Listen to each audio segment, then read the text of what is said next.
아멘. 저와 함께 걸어가는 우리 성도들 되시기를 원합니다. 오늘 주신 하나님의 말씀 보도록 하겠습니다. 사도행전 9장 19절 하반절에서 31절까지 말씀입니다. 사도행전 9장 19절 하반절에서 31절까지 말씀, 제가 가진 성경 신약 202쪽에 있는 말씀입니다. 사도행전 9장 19절 하반절에서 31절까지 말씀, 우리 한 절씩 교독하겠습니다. 사울이 다메섹에 있는 제자들과 함께 며칠 있을새 듣는 사람이 다 놀라 말하되 이 사람이 예루살렘에서 이 이름을 부르는 사람을 멸하려던 자가 아니냐, 여기 온 것도 그들을 결박하여 대제사장들에게 끌어가고자 함이 아니냐 하더라.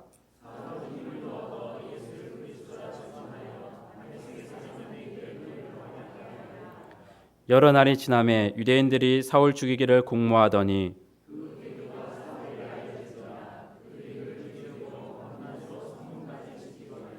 그의 제자들이 밤에 사울을 광주리에 담아 성벽에서 달아내리니라.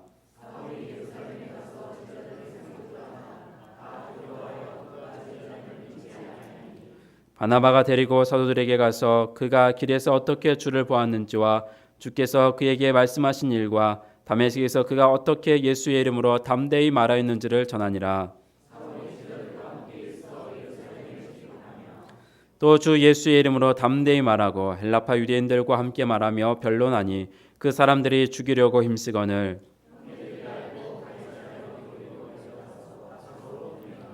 함께 봅니다. 그리하여 온 유대와 갈릴리와 사마리아 교회가 평안하여 든든히 서가고 주를 경외함과 성령의 위로로 진행하여 수가 더 많아지니라. 아멘. 이 시간 담임 목사님 나오셔서 제자들과 함께라는 제목으로 말씀 전해주실 때 은혜 많이 받으시기 바랍니다.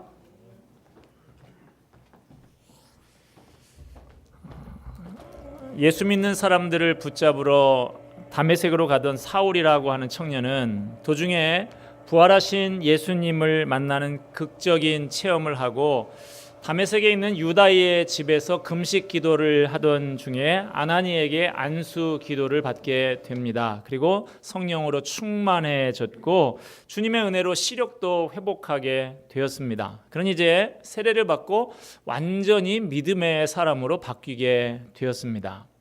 오늘 19절 하반절에 있는 말씀 보면 사울이 다메섹에 있는 제자들과 함께 며칠 있을새 이렇게 말씀하고 있습니다. 다메섹에 있는 제자들, 예수 믿는 사람들, 예수님을 따르는 사람들과 함께 며칠을 같이 있었다라고 하는 거예요. 예수님을 통해서 변화받은 이 사울은 교제하는 대상이 바뀌어졌습니다. 사울 주변의 교제권이 싹 바뀌었어요. 사울의 이전의 교제권이라면 뭐가 있을까요?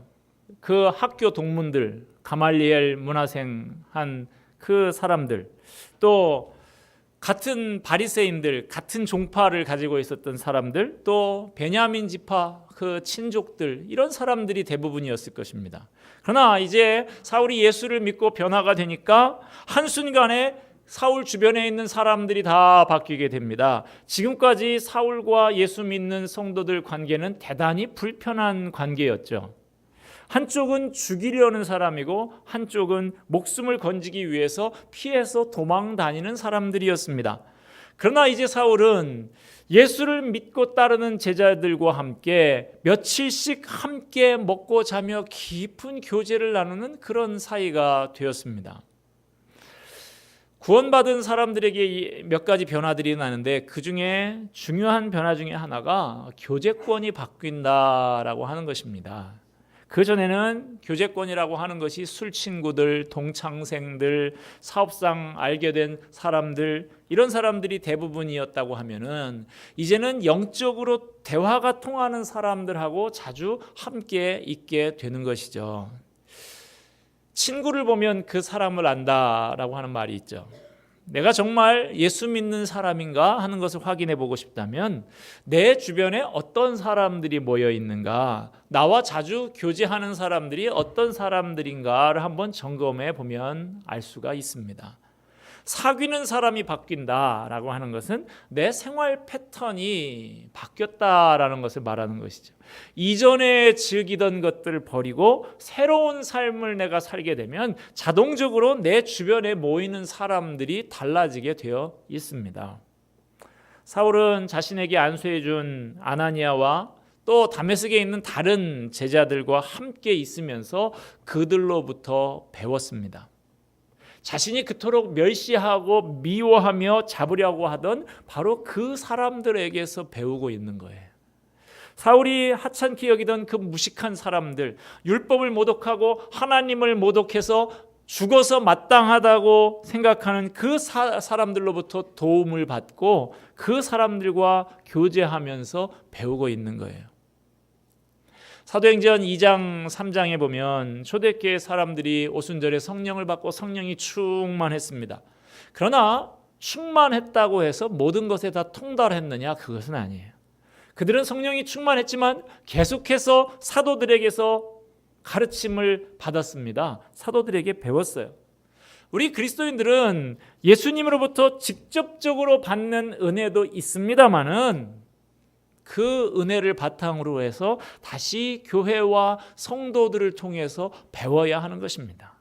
그렇게 다메섹의 제자들과 함께 며칠을 지낸 다음에 사울은 다메섹에 있는 회당을 찾아다니면서 하나님께서 예수님을 보내셨다, 예수님은 하나님의 아들이시다라는 것을 전파하기 시작했습니다.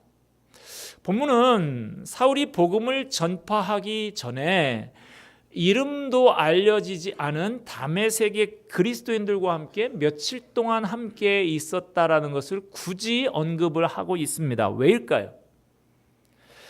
다메섹의 제자들과 함께 지냈던 그 며칠이라고 하는 시간이 사울의 삶에 있어서 이 이후에 사울의 삶이 변환되는 데 있어서 결정적인 영향을 끼친 시간이었다라는 것을 말하고 있는 것입니다. 다메섹의 무명의 제자들은 사울과 함께 며칠 동안 먹고 자고 하면서 예수님이 누구신지, 이 땅에 어떻게 오셨고 어떻게 사셨고 무엇을 행하셨으며 무엇을 가르치셨는지, 십자가에 돌아가시고 부활하시고 승천하신 것까지 예수님에 대해서 자세하게 사울에게 가르쳐 주었습니다. 그들이 며칠 밤낮에 걸쳐서 가르쳐준 복음의 내용이 얼마나 사울의 심령을 사로잡고 사울의 가슴을 뜨겁게 했는지 사울은 바로 나가서 며칠 금식을 하고 지금 기운이 좋지 못했지만 그 며칠 동안의 힘을 얻자마자 바로 나가서 복음을 전하기 시작했다 하는 것입니다. 이 이후에 사울은 우리가 잘 알고 있는 대로 위대한 사도가 되었습니다. 여기서 우리가 잊지 말아야 할 사실은 그 위대한 사울, 그 위대한 바울이 있기까지 그와 함께 며칠을 함께 지새웠던 무명의 다메섹 그리스도인들이 있었다. 그들의 지대한 영향력이 있었다라고 하는 사실입니다. 이제 사울의 삶은 달라졌습니다. 생각이 달라지고 삶이 달라졌어요. 예수 믿는 사람 잡아서 죽이려고 했던 사울이 완전히 변했습니다. 그래서 각 회당으로 다니면서 예수가 하나님의 아들이시다, 예수가 그리스도시다, 너희들이 그렇게 찾고 찾던 메시아가 바로 이분이시다, 그렇게 담대하게 전하게 되었습니다. 그랬더니 그런 사울을 죽이려고 하는 세력이 생기게 되었습니다. 이전에는 사울이 그런 역할을 감당했는데 이제 사울이 그 역할을 반대로 당하게 되고 있는 것이죠. 23절 보면 여러 날이 지남에 유대인들이 사울 죽이기를 공모하더니, 또 24절과 24절까지 보겠습니다. 그 계교가 사울에게 알려지니라. 그들이 그를 죽이려고 밤낮으로 성문까지 지키거늘 그의 제자들이 밤에 사울을 광주리에 담아 성벽에서 달아 내리니라. 다메섹의 유대인들이 사울을 잡아 죽이려고 색출 작전을 펴니다. 그래서 빠져나갈까 봐 성문까지 밤낮으로 지켰다라고 하는 것이죠. 출국 금지령 같은 것을 내린 것이죠. 그래서 그의 제자들이 더 이상 안 되겠다, 생명이 위험하다 해서 밤에 광주리에 매달아서 성 밖으로 내려주었다, 도피를 시킨 것이죠. 더 이상 다메섹에 있을 수 없게 된 사울은 다시 예루살렘으로 돌아옵니다. 예루살렘에 돌아오니까 그에게는 생각지 않은 어려움이 또 기다리고 있었어요. 다메섹에서는 예수를 믿지 않는 헬라파 유대인들에 의해서만 어려움을 겪었는데 이곳 예루살렘에 오니까 그런 어려움들 외에도 믿는 자들로부터도 어려움을 겪게 됩니다. 본문 26절 말씀 보세요. 사울이 예루살렘에 가서 제자들을 사귀고자 하나 다 두려워하여 그의 제자됨을 믿지 아니하니. 여러분, 사울이 누굽니까? 스데반 집사를 돌로 쳐서 죽이는 데에 주동자 역할을 했던 사람 아닙니까? 그렇게 예수를 믿는 사람들을 못살게 굴고 죽이기까지 했던 사람이었으니 이 사람이 지금 예수를 믿고 변했다라고는 하는데 그를 만난 사람들이 다 두려워합니다. 혹시 이 사람이 예수 믿는 사람으로 위장해서 우리 속에 파고 들어와서 어느 날 갑자기 돌변해서 우리를 다 잡으려고 하는 거 아니냐, 이런 불안한 마음이 믿는 사람들 마음속에 자리 잡고 있었던 것이죠. 그러니까 이 사울과 교제할 수가 없는 것이죠. 사울의 입장이 아주 곤란합니다. 믿지 않는 사람들로부터는 사울이 배신했다고 배척을 당하고 믿는 사람들로부터는 위장전술 아니냐라고 믿음을 사지 못하고 있습니다. 진퇴양난인 것이죠. 자기 딴에는 죽을 고생을 하면서 복음을 전하다가 예루살렘에 오면 믿는 제자들이 나를 환영해 주면서 이방인들에게 복음을 전하느라고 얼마나 고생이 많았냐 위로해 주고 환영해 줄 줄 알았는데 그의 과거를 알고 있는 예루살렘의 제자들 그 누구도 반겨주지를 않는 것입니다. 그러나 이때 사울에게 굉장히 고마운 사람 하나가 나타납니다. 누굽니까? 바나바라고 하는 사람이 나타나요.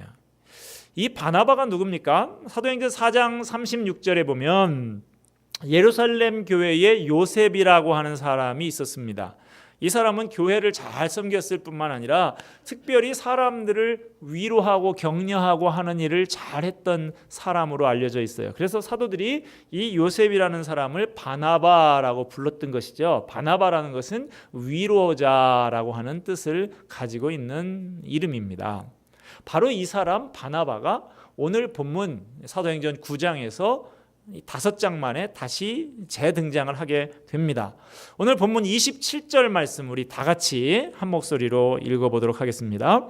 바나바가 데리고 사도들에게 가서 그가 길에서 어떻게 주를 보았는지와 주께서 그에게 말씀하신 일과 다메섹에서 그가 어떻게 예수의 이름으로 담대히 말하였는지를 전하니라.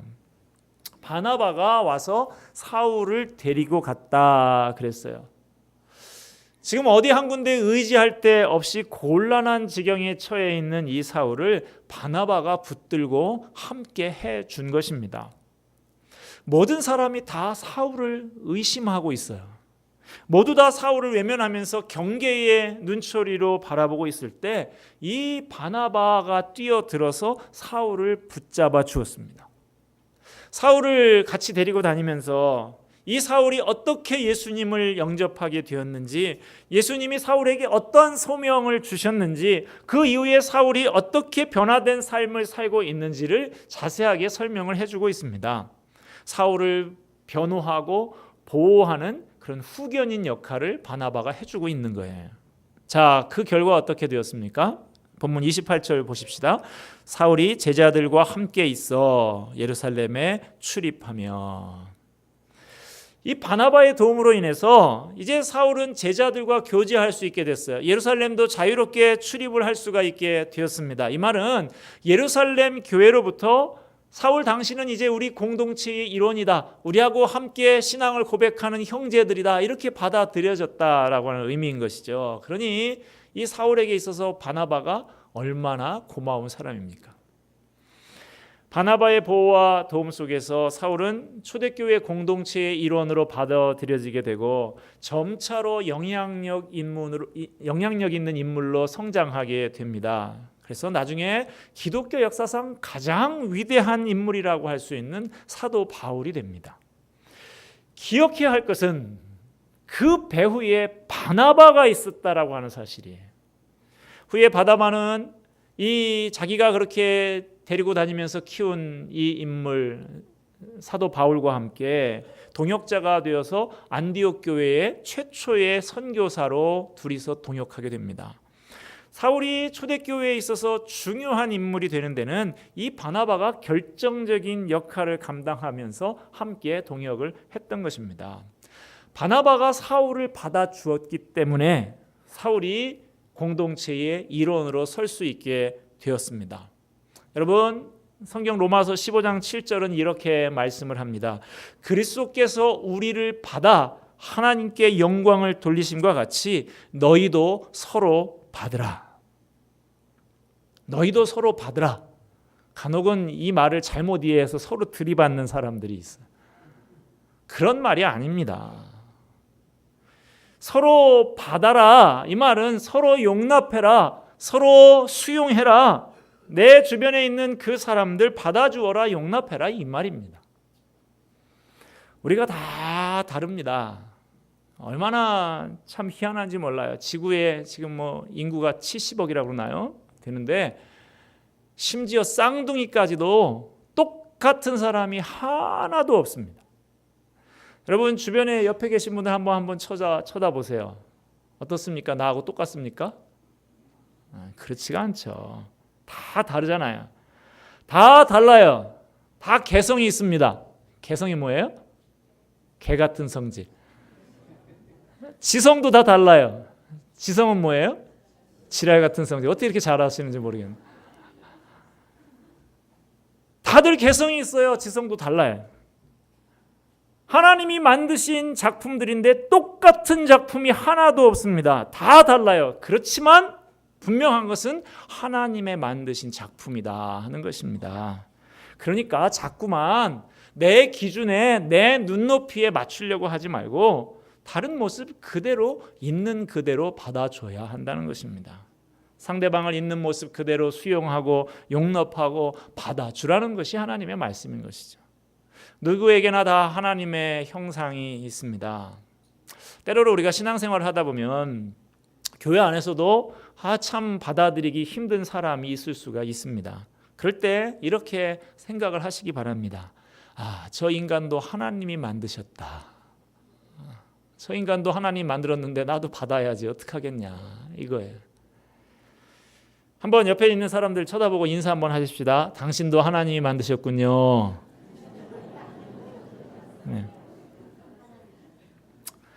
네. 요즘에 우리 교회가 보면 마치 무슨 초교파 교회가 된 것 같아요.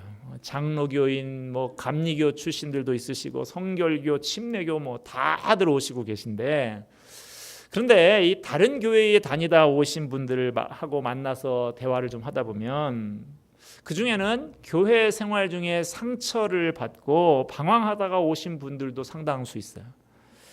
교회 생활 중에 상처를 받게 되면 상당 기간 소위 가나안 교인이 되는 경우가 많습니다.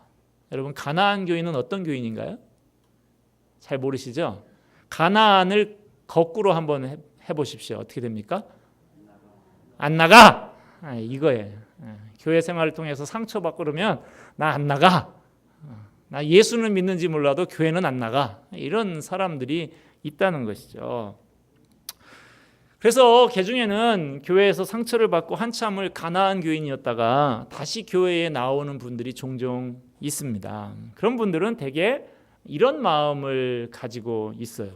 내가 이번에 이 교회에 가서는 절대로 깊숙이 들어가지 않는다.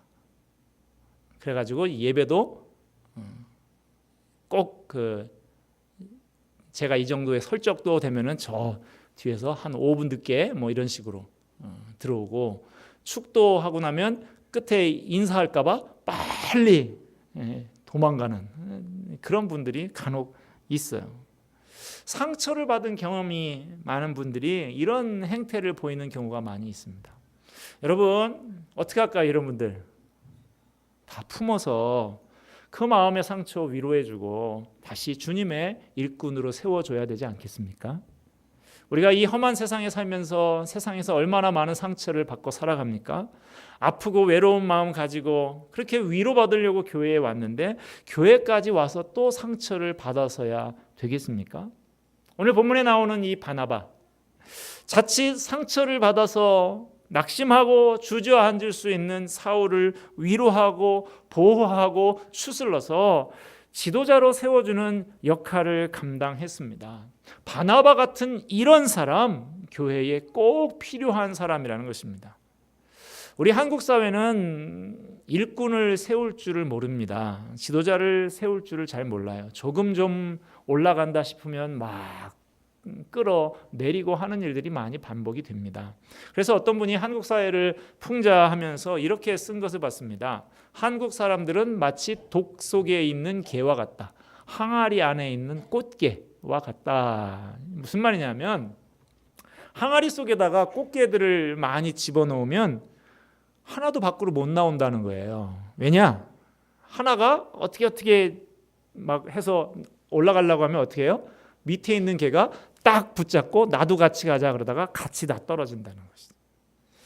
그래서 꽃게들의 인생 철학이 이거랍니다. 너 죽고 나 죽고 같이 죽자. 어떤 사람이 영어 좀 잘한다고 하는 사람한테 씩씩거리면서 찾아와서 물어보더래요. 너 죽고 나 죽고 같이 죽자. 이거 영어로 뭐라고 합니까?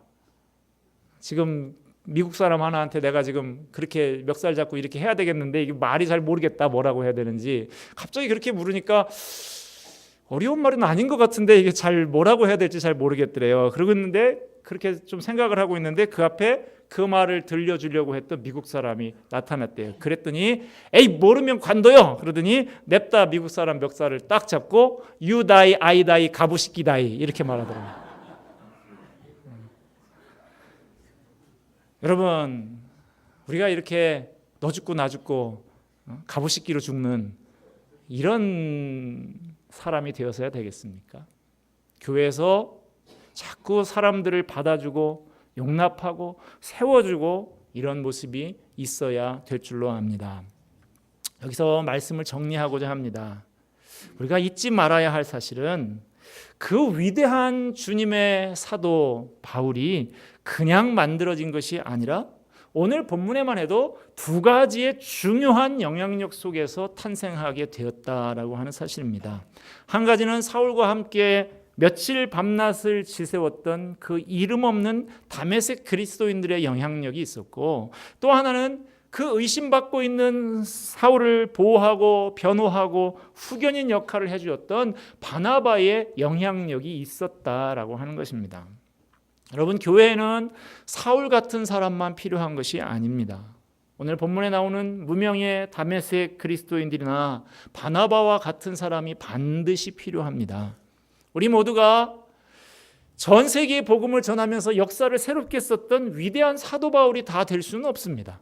그러나 그 바울에게 며칠에 걸쳐서 온 마음을 다해서 복음을 설명해 준 다메섹에 있는 그 무명의 그리스도인들이 될 수는 있습니다. 우리 모두가 바울처럼 결혼도 하지 않고 일생을 바쳐서 열정적으로 헌신하는 풀타임 선교사가 다 될 수는 없습니다. 그러나 바나바처럼 곤란한 지경에 있는 사람들을 붙들어주고 공동체의 일원으로 잘 적응할 수 있도록 세워주는 역할을 우리가 할 수 있습니다. 이 시간 말씀을 마치면서 시 한 편을 읽어드리려고 합니다. 좀 긴 시인데요. 정용철 시인의 나를 사랑하는 이가 있기에 라는 시입니다. 삶이 힘들어 지칠 때면 나는 얼른 나를 사랑하는 이가 있음을 기억해냅니다. 그러면 새 힘이 생기고 삶의 짐이 가벼워집니다. 나를 사랑하는 사람이 이 세상에 있다는 것은 나의 가장 큰 힘입니다. 슬픔과 아픔이 나를 휩싸을 때면 나는 얼른 나를 사랑하는 이가 있음을 기억해냅니다. 그러면 슬픔이 옅어지고 아픔이 치료됩니다. 나를 사랑하는 사람이 이 세상에 있다는 것은 나의 가장 큰 힘입니다. 좌절하고 낙심될 때면 나는 얼른 나를 사랑하는 이가 있음을 기억해냅니다. 그러면 좌절의 늪에서 빠져나와 새로운 소망의 언덕에 서게 됩니다. 나를 사랑하는 사람이 이 세상에 있다는 것은 나의 가장 큰 힘입니다. 일이 잘 되지 않고 실수하여 야단 맞을 때면 나는 얼른 나를 사랑하는 이가 있음을 기억해냅니다. 그러면 나의 부족함이 깨우쳐지고 겸손한 자세로 새로운 다짐과 노력을 하게 됩니다. 나를 사랑하는 사람이 이 세상에 있다는 것은 나의 가장 큰 힘입니다. 외롭고 쓸쓸하다고 느껴질 때면 나는 나를 사랑하는 이가 있음을 기억해냅니다. 그러면 외로움과 쓸쓸함이 썰물처럼 물려가고 함께 살아가는 이들의 정다운 모습이 밀물처럼 밀려옵니다. 나를 사랑하는 사람이 이 세상에 있다는 것이 나의 가장 큰 힘입니다. 사람에게 실망하고 미움이 일어날 때면 나는 얼른 나를 사랑하는 이가 있음을 기억해냅니다. 그러면 미움이 사라지고 다시 사람을 신뢰하게 됩니다. 나를 사랑하는 사람이 이 세상에 있다는 것은 나의 가장 큰 힘입니다. 불평이 가득하고 웃음이 사라질 때면 나는 얼른 나를 사랑하는 이가 있음을 기억해냅니다. 그러면 불평이 떠나고 미소가 피어오릅니다. 나를 사랑하는 사람이 이 세상에 있다는 것은 나의 가장 큰 힘입니다. 여러분, 나로 인해서 누군가가 예수님을 알게 된다고 하면, 내가 최선을 다해서 복음을 전해준 사람이 예수님을 영접하고 새로운 삶을 살게 된다면, 나의 따뜻한 사랑의 말 한마디로 인해서 상처받았던 누군가가 다시 일어나 예수님의 귀한 일꾼으로 성장해 나간다면, 그것보다 의미 있고 그것보다 보람된 일이 또 있을까요? 이 일이 그 무엇보다 가장 소중한 일입니다. 저와 여러분이 다메섹의 무명의 그리스도인들이 될 수 있기를 바랍니다. 또 한 명의 바나바가 될 수 있기를 바랍니다. 한 영혼에게 복음을 전해서 예수님을 만나게 하고 한 영혼이 변화되어서 예수 그리스도의 제자로 성장해 나가는 일에 그 무엇보다 관심을 기울이고 헌신하는 저와 여러분, 우리 성도교회 공동체가 되기를 간절히 소망합니다. 기도하겠습니다.